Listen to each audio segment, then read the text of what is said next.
Good evening, everyone. Welcome to Dread Time Stories. I'm your host, Dr. Phobia. And tonight, dear patients, it's time for me to administer you another round of real horror stories. Tonight's tales all have to deal with the spookiest part of the year, Halloween. So all of these stories take place on that wonderful night where the veil between the living and the dead is at its thinnest. So, without further ado, sit back, relax, and enjoy tonight's tale, Truly Terrifying, Volume 8.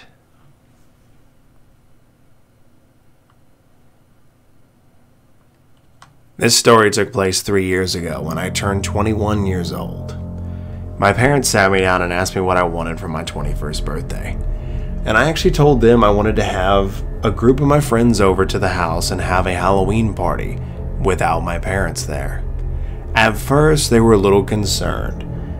Obviously, a bunch of early 20-somethings running around in their house was not exactly what they wanted. But, me being the only child, I'll be honest, I was a little spoiled. Still am. So, after a little convincing, they relented and decided that they would drive up to the lake house and properly shut it down for the winter. So, the night finally came. My friends and I all sat around in our costumes, drinking whatever we could get our hands on, playing music louder than we probably should, and just enjoying ourselves and having a good time. At one point, a friend of mine named Jenna came up to me. She looked me in the face and said, "John, I'm a little concerned about this guy sitting in the other room in a scarecrow costume. He's just sitting there. He hasn't moved in at least an hour." Seriously? Yeah, he's just been in the same spot for an hour. Occasionally it looks like he's taken some sips out of his water, but I'm a little concerned. So, being the host of the party, I walked into the other room and lo and behold, sitting in one of the chairs and lo and behold, sitting in my father's study was a person in a scarecrow costume, with a cup in their hand. I walked into the study and up to the person and said, "Hey, are you alright?" No response. I asked again a little louder, "Hey, are you okay? Do you need something?" No response. On the third time, I put my hand on his shoulder, and it caved, and when it did, his entire head came off. At first, I was about to scream bloody murder, or at least as loud as a 6'2" guy can, but then I realized that this person wasn't a person at all. They were a dummy, and the head inside the mask was a styrofoam head, like one of the ones you would put a mask over to display it. I was immediately confused. I started asking other people at the party, and they said they had actually seen this guy walk in. So there was no way that this dummy could have just walked in by itself, right? Then I got to my friend Jeff. Jeff actually said he had seen 2 people in scarecrow outfits come into the house. One was being carried by the other, and when he questioned the guy, he said, "Oh, my buddy had too much to drink." I immediately logged into the computer in the study and checked the cameras, and that's when everything began to unfold. I actually saw the 2 guys enter. The first guy set the dummy in the chair like I had found it, and then proceeded to not go back to the party, but up the staircase at the back of the study that led upstairs. I switched to the camera that was in the hallway, and I watched him enter my parents' bedroom. My blood ran cold as the camera outside of their door revealed something metallic in his hand. I immediately stopped what I was doing and called the police. They arrived and went straight upstairs, and they found the guy in the scarecrow mask hiding in my mom's closet sniffing a pair of her panties. When they pulled the guy out, he actually did in fact have a 4-inch knife on him, as well as pills in his pocket that were later identified as roofies. This guy, who none of us knew, by the way, his plan was to tag out with the dummy and slip as many roofies into people's drinks as he could. Then he was either going to, quote, case the joint, or have his way with whoever he wanted. Needless to say, this is the last time I've ever had a Halloween party. Or if I do, it's for very small groups, and no one is allowed to wear a full-faced mask.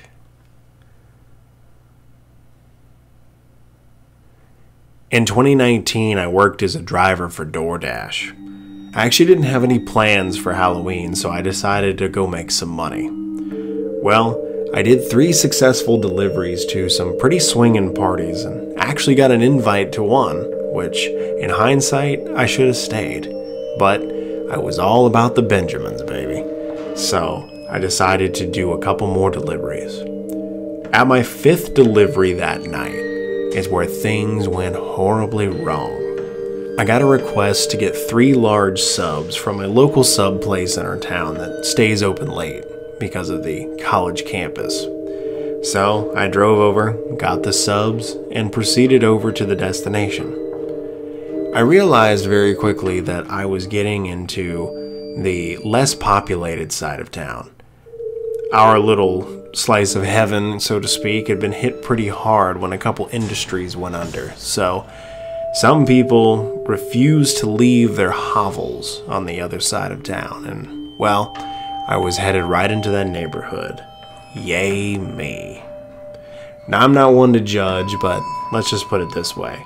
Some of these houses needed a whole hell of a lot more than TLC. As I arrived at the address, I noticed how run-down looking the house actually was.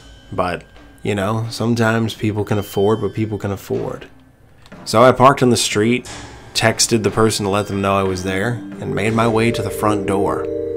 Upon putting my weight on the top step, it collapsed under my weight. I was barely able to jump off of it, though I lost my shoe underneath the deck. Cussing under my breath, I set the food on the mat, snapped a quick picture for verification, and made my way to the stairs to try to retrieve my shoe. Looking under them, I saw it, but I also saw something else that made my blood run cold. Right next to my shoe appeared to be a human hand. It had started to decay, and the smell was really hitting me. Why I couldn't smell it on the top side of the stairs, but underneath, I don't know, and I still don't know to this day. I grabbed my shoe, and as soon as I did, I heard the door creak open, and I looked up to see not one, but 2 very large men standing in the doorway. The curtains on the front of the house were so dark that it didn't even look like there were any lights on inside until they opened the door. I stared at them and grabbed my shoe and started speed walking as fast as I could back to my car. However, on the way back, I heard something rustle from the side of the house and noticed that there were 2 more men coming out of a bush. I hit the unlock button once on my car and practically dove inside, hitting the lock button again and throwing the key into the ignition. I threw my shoe in the passenger seat and started the car. When I threw my car in reverse to pull away from the van I was parallel parked behind, I felt something bump and looked in my rearview mirror. One of the guys was on the ground, and the other 2 were now approaching the sides of my car. The 4th guy was standing on the porch with what looked like a cell phone in his hand, making a call. I put the pedal to the floor and didn't let off until I actually got back towards the university. I called DoorDash and explained the situation, and they said they would look into it, but nothing ever happened. In fact, I even went to the police, and they didn't want to do anything because I wasn't attacked. Now, I'll say this. I support our local law enforcement, but sometimes, with situations like these, they love to do nothing but sit on their thumbs.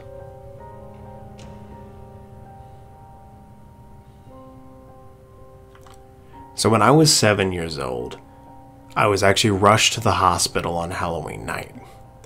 From what my mom tells me, I don't know if my brain tried to black it out or what, but I had eaten a piece of candy, and the next thing she knew, I was foaming at the mouth.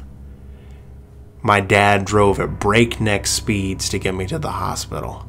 Turns out that someone had actually put a small amount of poison in my candy. Turns out it wasn't enough to kill me right away, but my body was actually going into anaphylaxis, so I would have died very shortly after the fact. To this day, we don't know where that candy came from, and every year since, my mom checked everything before I ate it. Well, dear patients, happy Halloween as we bring this year's spooky season to a close. I hope you enjoyed tonight's tales, and thank you for listening. Like I always say in closing, check under your bed, look in your closet, and sleep with the light on. The life you save may very well be your own. Good night, everyone.